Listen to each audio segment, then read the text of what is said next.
오늘도 시드니 그레이다너스 목사님께서 직접 전하신 설교를 소개합니다. 이 설교는 2001년 3월 25일에 목사님께서 온타리오 다른 지역에 있는 제일 크리스천 개혁교회에서 드린 연합예배에서 전하셨습니다. 역시 이 설교를 이 목사님께서 2007년에 출판하신 창세기에서 그리스도를 설교하기의 부록에서 번역하여 소개하겠습니다. 우리 주님 예수 그리스도의 회중 여러분, 2년 전 저는 제 아내 마리와 함께 유럽을 방문한 적이 있었습니다. 우리는 벨기에에서 3일을 머물렀는데 거기서 아름다운 성당을 많이 보았습니다. 저는 늘 성당들을 볼 때마다 그 엄청난 크기에 압도당합니다. 이렇게 굉장히 큰 성당을 지으려면 몇 세대가 걸립니다.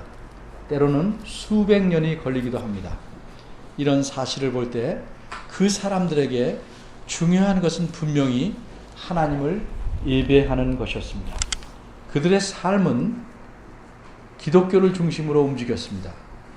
그래서 성당은 그들의 마을에서 가장 높은 건물이었고, 또한 성당은 그 마을의 중앙에 위치하였습니다. 그 사람들은 성당에서 세례를 받았고 거기서 하나님을 예배하였으며 거기서 자신들의 죄를 고백하였고 거기서 결혼하였고 거기에 묻혔습니다. 이처럼 성당에서 하나님을 예배하는 것은 그들의 삶의 핵심이었습니다. 그러나 오늘날 우리가 살고 있는 이 도시에서 가장 높은 건물은 무엇입니까? 교회가 아닙니다. 고층 건물들은 은행이며 다국적 기업들입니다. 이렇게 높이 솟은 고층 건물들을 볼 때 이제 우리 사회에서 중요하게 여기는 것이 무엇인지 알 수 있습니다. 여러분이 보시다시피 이렇게 현대 문화에서는 커다란 변화가 생겼습니다. 이제 더 이상 사람들의 삶의 중심은 하나님이 아닙니다. 그분의 교회가 아닙니다. 우리 삶의 중심은 은행들과 다국적 기업으로 옮겨갔습니다. 그리고 이것들은 모두 물질주의와 소비주의를 부추기는 후원자들입니다. 이러한 물질주의의 압력에 눌려서 유럽에서는 이미 수많은 교회들이 문을 닫았습니다. 그 결과 마음이 아프게도 교회당들은 대형마트나 상점이나 때로는 아파트 건물로 바뀌었습니다. 여기서 이런 질문이 생깁니다. 과연 이와 같은 일이 캐나다나 미국에 있는 교회들에게도 일어날 것인가?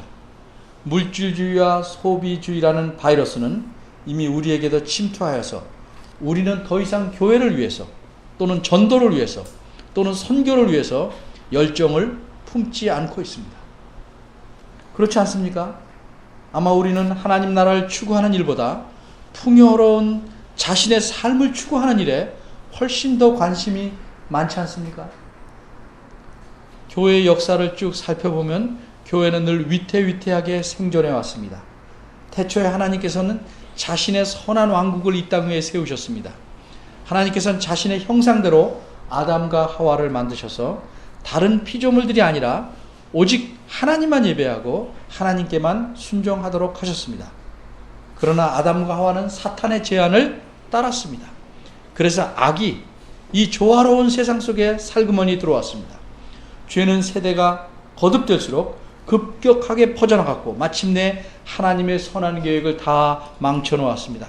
그래서 하나님께서 나의 창조한 사람들을 내가 지면에서 쓸어버릴 것이다. 왜냐하면 내가 그들을 창조하였음을 한탄하기 때문이다 라고 말씀할 만큼 세상은 나빠졌습니다.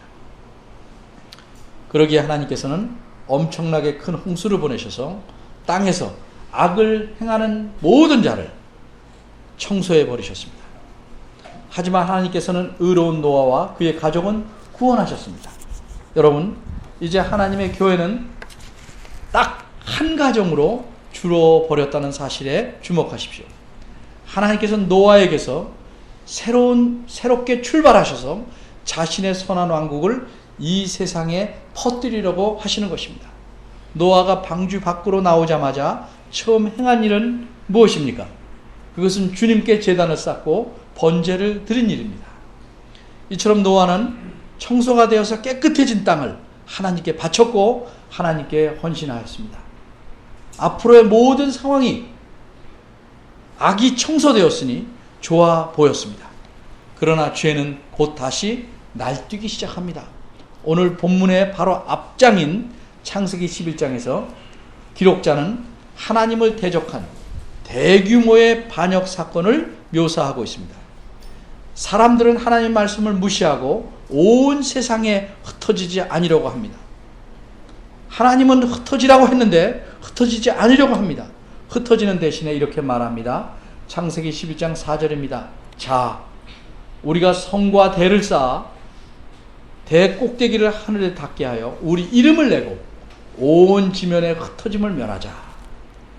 이처럼 그들은 자기 자신들을 위해 이름을 내기를 원했습니다. 또다시 죄로 인해 하나님의 선한 왕국이 위험에 처하게 되었습니다. 그래서 하나님께서는 그들의 언어를 혼잡게 하시고 섞어버리시고 그들을 온 지면에 흩으심으로써 이러한 인간의 반역을 진압하셨습니다. 이렇게 반역자들은 패배하였습니다. 한편 하나님의 왕국에도 전혀 아무것도 남아있지 않은 듯이 보였습니다. 그러자 하나님께서는 세 번째 인물을 새로운 출발점으로 삼아 자신의 왕국을 이 땅 위에 다시 세우시려고 하십니다. 첫 번째 인물은 아담이었고 그 다음은 노아였고 이번의 인물은 아브람입니다. 그런데 아브람은 하나님의 왕국을 이 땅 위에 다시 세우기에는 전혀 적합해 보이지 않는 의외의 인물이었습니다. 창세기 11장에서 우리는 아브람의 족보를 보게 됩니다. 이 족보에는 매우 특이한 점이 있습니다. 기록자는 아브람의 아버지는 데라이고 아브람의 아내는 사레라고 말해줍니다. 그리고 30절에서는 11장 30절에서는 사레는 잉태하지 못한다 라고 덧붙였습니다. 게다가 덤으로 사레는 자식이 없었다고 또 덧붙였습니다. 왜 이렇게 덧붙였습니까?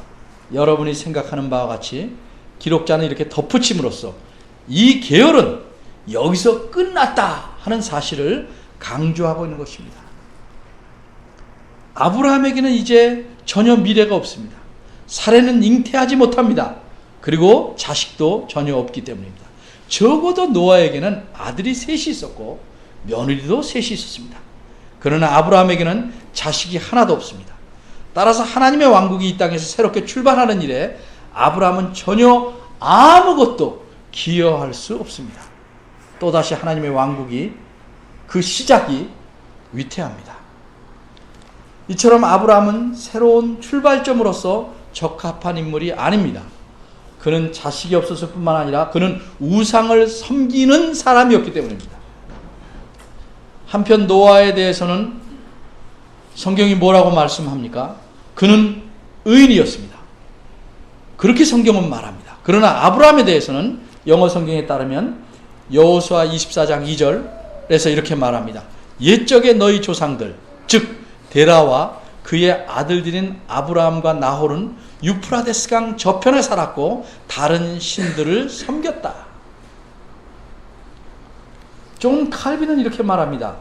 아브라함은 우상 숭배의 오물통 속에 빠져 있었다. 그런데 이제 하나님께서 은혜로 자신의 손을 뻗치셔서 그 방황하던 자를 끌어내셨다.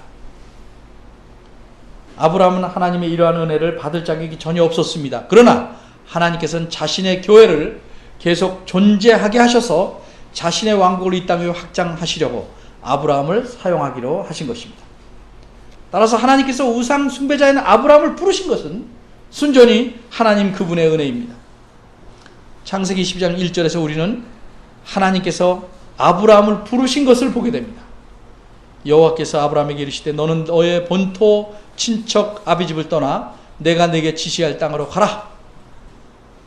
이 말씀에서 드러난 바대로 하나님께서는 아브라함이 자신의 과거를 완전히 끊어버리고 하나님과 함께 새롭게 출발하기를 원하십니다.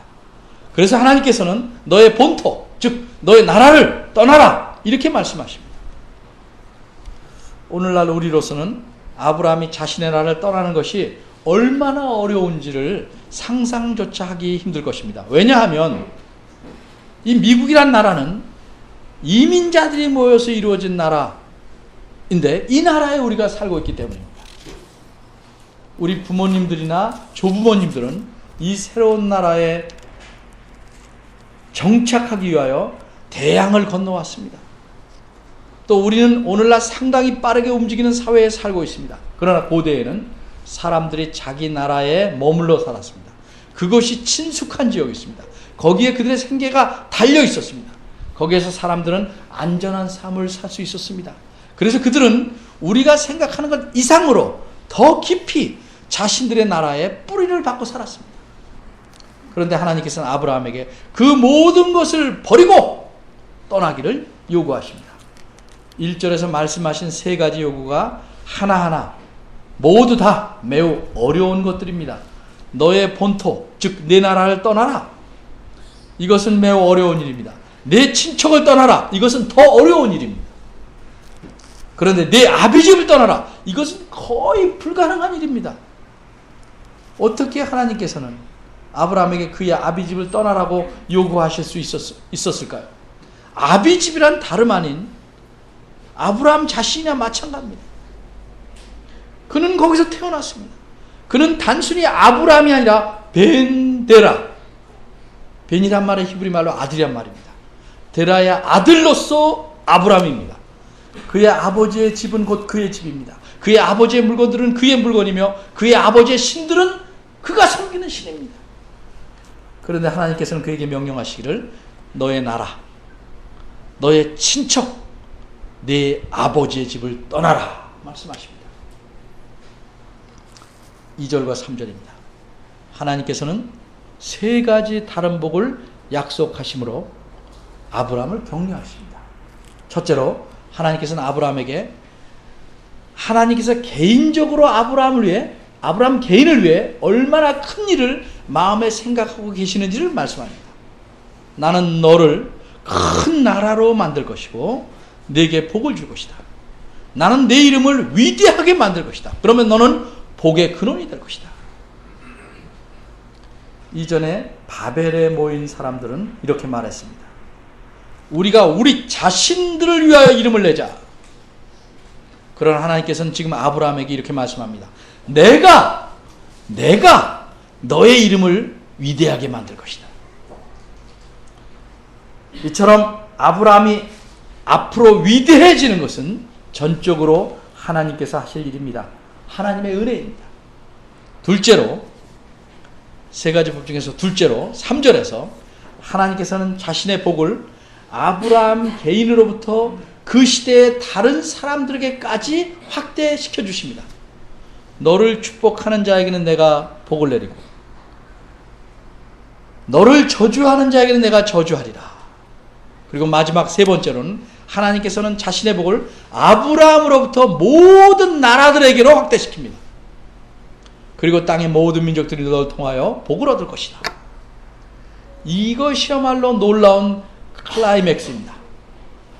하나님께서 아브라함 한 사람을 사용하셔서 땅의 모든 나라들을 복주시겠다고 약속하시기 때문입니다. 자, 보십시오. 하나님께서 아브라함을 부르신 데는 이처럼 온 세상에 미칠 위대한 계획을 갖고 계신 겁니다.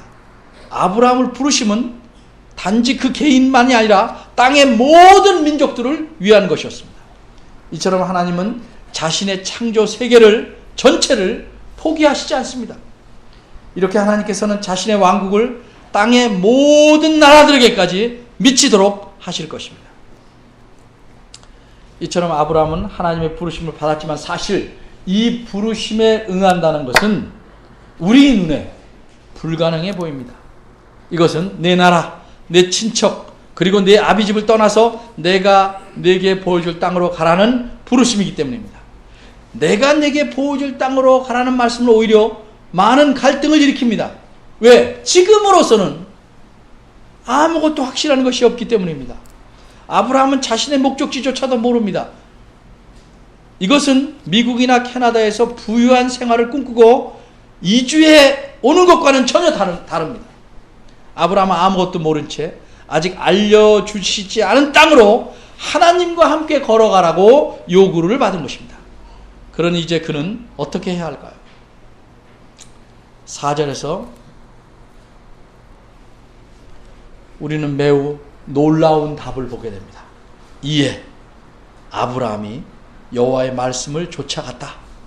만일 내가 아브라함이었다면 어떻게 하면 좋을까? 적어도 며칠 밤을 생각하고 고민하고 또 생각했을 것입니다. 아마 여러분도 그러셨을 것입니다.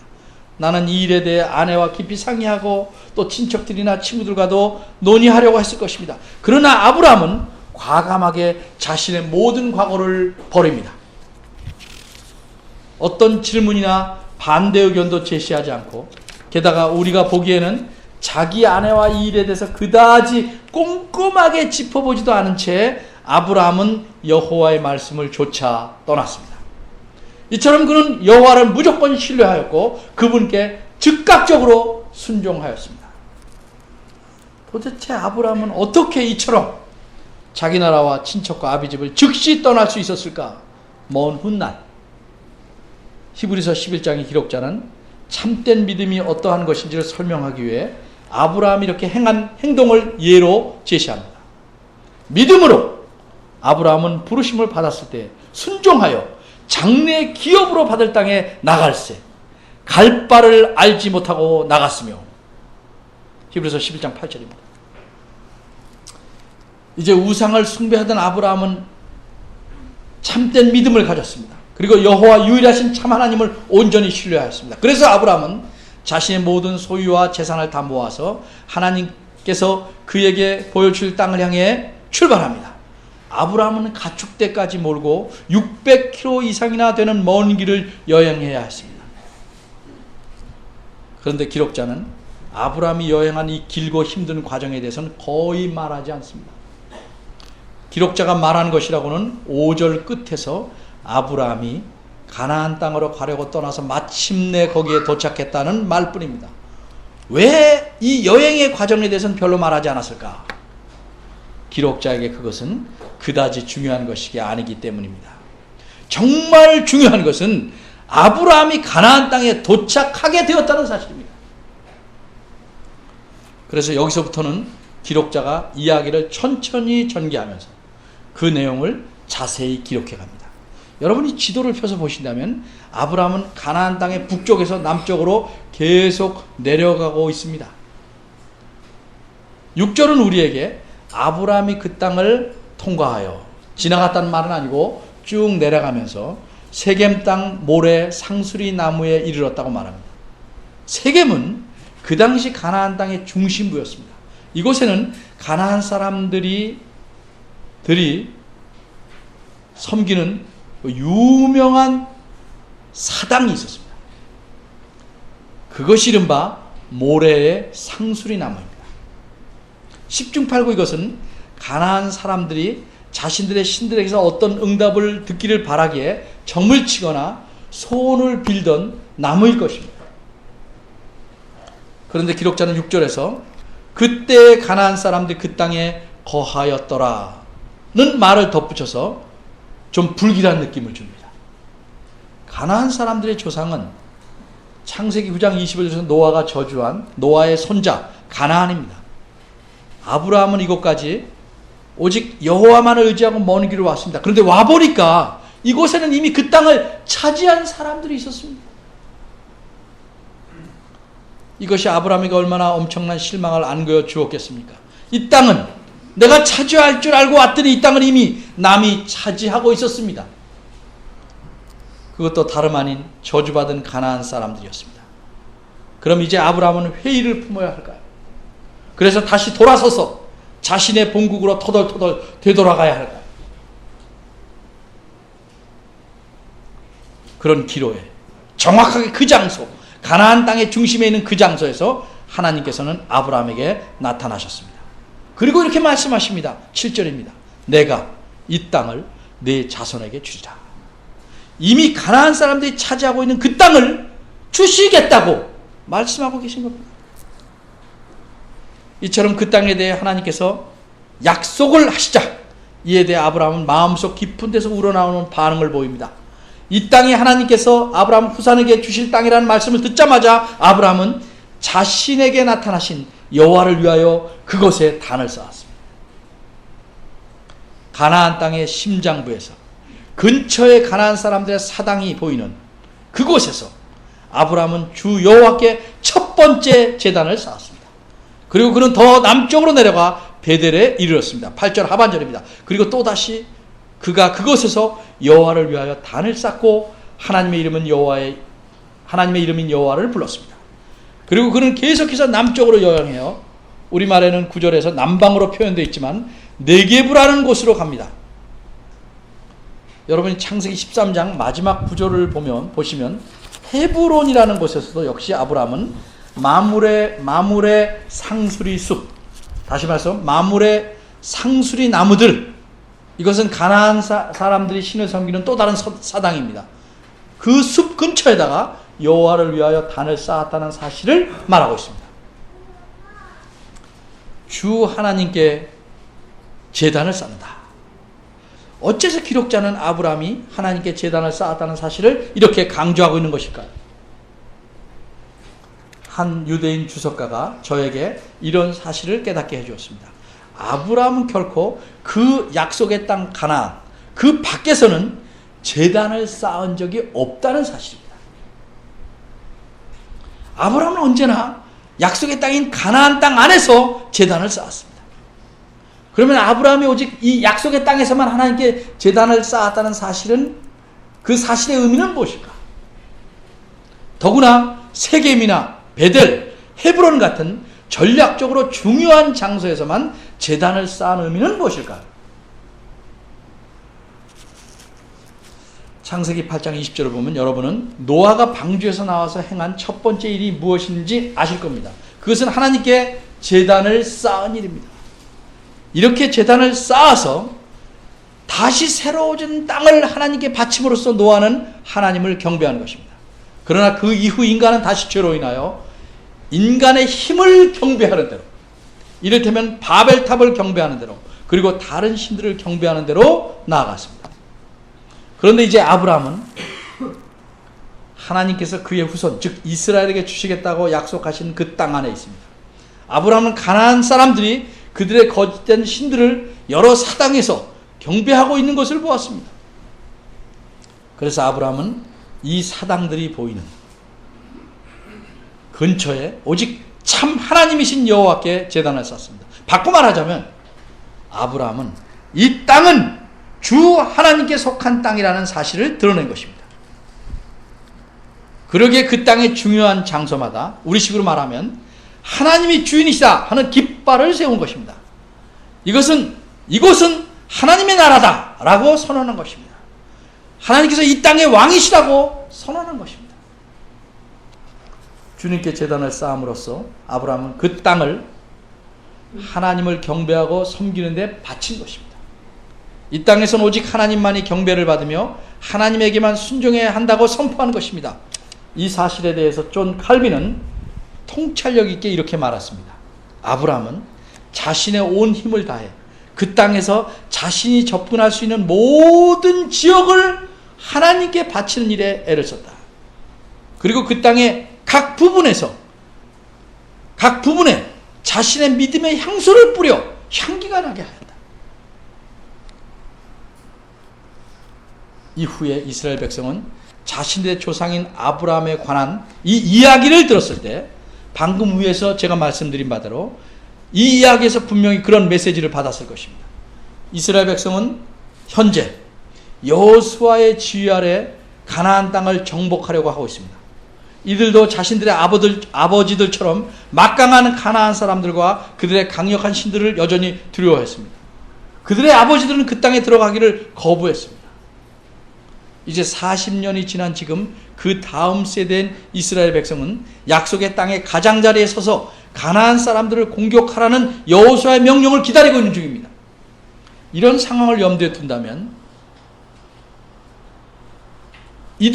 그러한 사람들에게 그들의 조상 아브라함에 관해 이야기하고 있는 이 본문이 그들에게 주려는 메시지는 분명합니다. 그것은 하나님께서 우리를 부르셔서 이 약속의 땅을 하나님을 위해, 하나님의 왕국을 위해 차지하라, 정복하라 하는 메시지입니다. 이처럼 하나님께서 가나안 땅을 하나님의 왕국을 위해 차지하라고 이스라엘을 부르신 것은 하나님께서 온 세상을 향해 갖고 계신 계획이 있기 때문입니다. 오늘 본문인 창세기 12장 3절을 보십시오. 땅의 모든 민족이 너를 인하여 복을 받으리라. 이처럼 하나님께서는 자신의 마음에 온 땅을 갖고 계셨습니다. 따라서 가나안 땅이란 단지 하나의 작은 시작일 뿐입니다. 이것은 마치 1945년에 연합군이 유럽 전체를 해방한 것과 마찬가지입니다. 연합군은 나치라는 악한 세력의 통치에서, 히틀러의 통치에서 유럽을 자유롭게 하려고 했었습니다. 그러나 그 자유롭게 하는 해방은 유럽 전체에 즉시 오지 않았습니다. 해방은 노르망디 해변에서부터 시작됩니다. 그리고 이 해변으로부터 그 자유는 유럽 도처에 퍼져나갔던 것입니다. 이와 마찬가지로 가나안은 세상 곳곳으로 하나님의 왕국이 퍼져나갈 수 있는 해안 교두보입니다. 아브라함은 이 땅에서 처음으로 하나님께 제단을 쌓은 사람입니다. 이후에 하나님께서는 솔로몬 왕에게 명령하여 그 땅의 수도인 예루살렘에다 하나님의 성전을 짓도록 명령하십니다. 이 성전의 바로 바깥쪽에는 이스라엘 백성이 제물을 드려야 하는 커다란 제단이 있었습니다. 이 약속의 땅은 하나님의 나라였습니다. 그래서 그 성전에서, 하나님이 계신 곳이라고 상징되는 그 성전에서 하나님의 법이 선포되어야 합니다. 이스라엘 백성은 이 땅에서 하나님을 경배하고 그분의 이름을 찬양하며 그분의 명령에 순종해야만 했습니다. 그리고 이스라엘은 국가로서 그 생활과 경영에서 하나님 왕국의 공의와 평화를 드러내야만 했습니다. 이스라엘은 가나안 땅에서 하나님의 왕국의 실체를 드러내야만 했습니다. 자기 나라만을 위해서가 아니라 온 세상을 위해서 그렇게 해야만 했습니다. 그러나 불행하게도 이스라엘은 하나님의 왕국의 공의와 평화를 드러내는 데 실패했습니다. 그래서 하나님께서는 그 백성을 그 땅에서 추방합니다. 그들로 포로가 되도록 하셨습니다. 이렇게 하나님께서는 그들을 다시 바벨론으로 돌려보낸 것입니다. 바벨론, 즉 아브라함이 떠나왔던 곳으로 되돌려 보내셨습니다. 이로써 하나님의 왕국은 또 한 번 다시 무너진 것처럼 보입니다. 그러나 하나님께서는 아브라함의 후손, 즉 하나님 자신의 아들이신 예수 그리스도를 통하여 다시 하나님 나라를 새롭게 시작하십니다. 신약 성경을 보면 예수님께서 오셔서 때가 찼고 하나님의 왕국이 가까이 왔다고 선포하십니다. 마가복음 1장 15절입니다. 예수님께서는 배고픈 자들을 먹이시고 아픈 자들을 고치시고 죽은 자들을 살리시고 귀신들을 내어 쫓으심으로써 하나님 왕국의 실체가 어떠한지를 보여주십니다. 어떤 사람들이 예수님께서 귀신들을 내어 쫓으심은 귀신의 왕 바알세부를 힘입어서 그렇게 하는 것이라고 비난하자 예수님께서는 이렇게 말씀하셨습니다. 내가 만일 하나님의 손을 힘입어 귀신을 쫓아내는 것이라면 하나님의 왕국이 이미 너희에게 임하였느니라. 누가복음 11장 20절 말씀입니다. 이처럼 예수님의 사명은 다시 하나님의 왕국을 위하여 이 땅에 해안 교두보를 세우시는 것입니다. 이 교두보로부터 하나님의 왕국의 공의와 평화가 온 땅으로 퍼져 나가도록 되어 있는 것입니다. 예수님이 죽으시고 부활하신 후에 예수님께서는 자기 제자들에게 가서 모든 나라들을 제자로 삼으라 이렇게 명령하셨습니다. 여러분은 이 명령이 하나님께서 아브라함에게 주신 명령과 비슷하다는 사실을 아시겠습니까? 하나님께서는 아브라함에게 내가 내게 보여줄 땅으로 가라 명령하셨습니다. 이제 예수님께서는 자기 제자들에게 가서 모든 나라들을 제자 삼으라고 말씀하십니다. 이 말을 바꿔 말하면 모든 나라를 제자로 삼으려면 어떻게 해야 됩니까? 땅 끝까지 가라는 말씀입니다. 이렇게 하여 모든 나라들을 구원하시려는 하나님의 계획은 이루어져 가고 있는 것입니다. 하나님의 요구와 예수님의 요구에는 또 다른 비슷한 점이 있습니다. 하나님께서 아브라함에게 너의 나라, 너의 친척, 내 아비 집을 떠나라 이렇게 매우 어려운 일을 요구하셨던 것 같이 예수님께서 자기 제자들에게 이런 어려운 요구를 하십니다. 마태복음 10장 37에서 39절입니다. 아비나 어미를 나보다 더 사랑하는 자는 내게 합당치 아니하고 아들이나 딸을 나보다 더 사랑하는 자도 내게 합당치 아니하고 또 자기 십자가를 지고 나를 좇지 않는 자도 내게 합당치 아니하니라. 자기 목숨을 얻는 자는 잃을 것이요 나를 위하여 자기 목숨을 잃는 자는 얻으리라.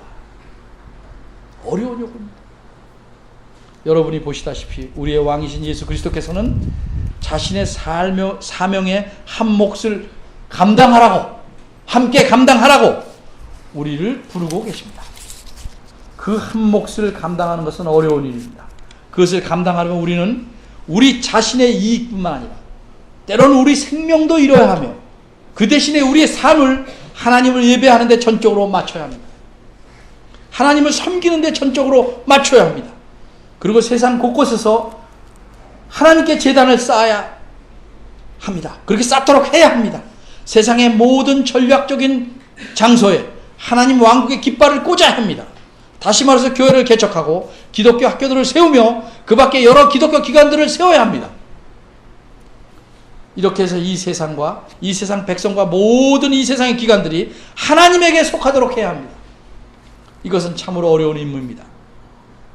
세속주의와 물질주의의 반대가 심하게 거셀 것이기 때문입니다. 그러나 만일 우리가 우리 자신의 힘으로 이 땅에 하나님의 왕국을 세우려고 애쓴다면 우리는 비참하게 실패하고 말 것입니다. 그러나 기억하십시오. 하나님께서는 아브라함과 하여금 그를 부르심을 성취하도록 하셨습니다. 어떻게 하셨습니까? 그를 그에게 삼중으로 복을 선언하심으로 그렇게 하셨습니다. 그런데 예수님께서는 우리에게 더 많은 복을 주셨습니다. 산상설교에서 예수님은 자기 백성에게 9번 복을 선언하셨습니다. 심령이 가난한 자는 복이 있나니 천국 즉 하늘의 왕국이 저희 것이며 애통하는 자는 복이 있나니 저희가 위로를 받을 것입니다. 온유한 자는 복이 있나니 저희가 땅을 기업으로 받을 것이며 의에 줄이고 목마른 자는 복이 있나니 이렇게 계속 말씀을 하시다가 11절에서 9번째로 너희에게 복이 있나니 라고 선언하십니다. 이처럼 우리는 우리 자신의 힘으로 일하는 것이 아니라 하나님의 부르심과 그분의 복을 의지해서 일하는 것입니다. 그런데 여러분은 이렇게 좀 의아하게 생각하실 수도 있습니다. 어째서 내가 이 힘들고 거친 임무를 맡아야 하는가? 어째서 나는 좀 멋지고 좋은 삶을 살면 안 될까? 나는 좀 다른 사람들처럼 그렇게 심하진 않다고 할지라도 좀 즐거움을 추구하면서 살면 안 될까? 어째서 나는 이 시대와 이 세상의 신을 따라서, 즉 물질주의와 소비주의를 따라서 살면 안 되는 것일까? 이런 질문들이 생길 것입니다. 왜 안 될까요?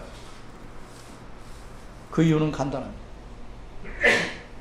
이 세상의 신들은 여러분을 사망으로 이끌어 가기 때문입니다. 그 결과는 사망입니다. 오직 참되신 하나님을 섬기는 것만이 여러분을 생명의 삶으로 인도합니다. 어떤 삶입니까?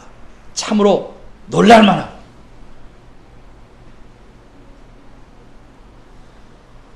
매우 만족스럽고 보람과 의미가 가득 찬 삶입니다. 이 삶은 우리의 개인적인 소원들이나 바람보다도 훨씬 더 크고 회사의 이익이나 국가의 유익보다 훨씬 더 큰 그 무엇에 봉사하는 것입니다.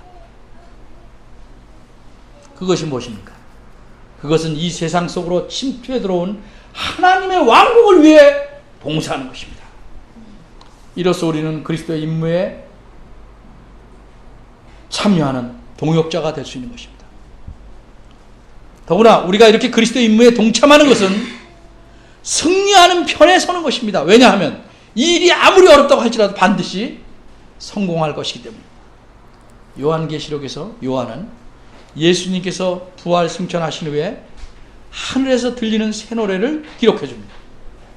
이 노래를 들으면 최후의 승리의 한 단면을 볼 수 있습니다. 요한계시록 5장 9절과 10절입니다. 영어 성경에서 직역합니다. 당신은 그리스도를 가리킵니다. 책을 가지시고 그 인봉을 떼기에 합당하십니다. 왜냐하면 당신은 일찍 죽음을 당하셨고 각 족속과 언어와 백성과 나라로부터 사람들을 하나님을 위하여 당신의 피로 사셨기 때문입니다. 당신은 그들을 그렇게 사신 자들을 우리 하나님을 섬기는 왕국과 제사장들로 만드셨습니다. 그들은 이 땅에서 통치할 것입니다. 이렇게 노래합니다. 바로 이 상황, 이것이 하나님께서 아브라함을 부르신 이 본문의 이야기가 끝날 곳입니다. 성취될 그 마지막 소리될 곳입니다. 각 족속과 모든 언어와 나라, 모든 나라에서 불림을 받은 사람들이 제사장들로서 하나님을 섬기며 이 땅에서 통치하게 되는 것이 끝 장면입니다. 우리는 이렇게 전개되어 가고 있는 드라마의 한 부분에 속해 있습니다. 예수님 자신께서 우리를 부르십니다. 하나님께서 이 세상에서 만들어 가시는 역사의 한 부분이 되라고 예수님은 우리를 초대하고 계십니다. 또한 예수님은 우리들에게 재물이나 돈과 같은 거짓 신들에게 속아서 한눈을 팔지 말라고 경고하시면서 이렇게 말씀하십니다. 너희는 하나님과 재물을 겸하여 섬길 수 없다. 그 대신에 예수님은 우리 십자가를 지고 오직 하나님만을 섬기라고 부르십니다. 우리가 하는 모든 일에서 하나님만을 섬기라고, 우리가 살고 있는 곳에서 그리고 세상 곳곳에서 하나님께 제단을 쌓으라고 우리를 부르십니다. 세상 모든 곳에 하나님의 왕국의 깃발을 세우라고, 이 땅 위에 하나님의 왕국과 왕국의 공의와 평화를 퍼뜨리는 일에 동참하라고 우리를 초대하고 계십니다. 이것이 우리 그리스도인들을 부르시는 하나님의 부르심입니다. 우리가 이 부르심을 받아들인다면 우리는 삶의 초점을 오직 한 가지에만 맞출 것입니다. 그것이 무엇인가? 하나님의 왕국입니다. 우리의 초점은 우리 삶의 풍요로움이 아니고 우리의 소원의 성취가 아니고 하나님의 왕국입니다. 그렇게 초점을 맞추면 지금 이 땅에서 또한 영원히 우리 삶에는 보람과 의미가 가득할 것입니다. 아멘. 기도하겠습니다. 하나님 아버지, 우리 자신들을 돌이켜봅니다. 우리는 하나님의 은혜로 구원받은 것을 참 감사하면서도 하나님의 은혜로 내가 꿈꾸고 원하는 것을 이루기를 바라며 그것을 붙잡고 늘 기도하고 그것을 얻으려고 애써서 실상은 세상 사람들이 자기의 욕심을 이루려고 추구해는 가는 과정과 같이 살아갑니다. 오늘 주의 말씀을 통해서 우리의 삶의 목적과 초점이 어디에 있어야 하는지를 생각해 보았습니다. 저희들을 긍휼히 여기시고 저희들의 생각을 바꾸시고 참으로 우리가 하나님의 자녀로서 부름받은 자로서 어떻게 살아야 할지를 깊이 생각하고 고쳐나가고 궤도를 수정하는 저희들 되게 하시옵소서. 예수님의 이름으로 기도합니다. 아멘. 다 같이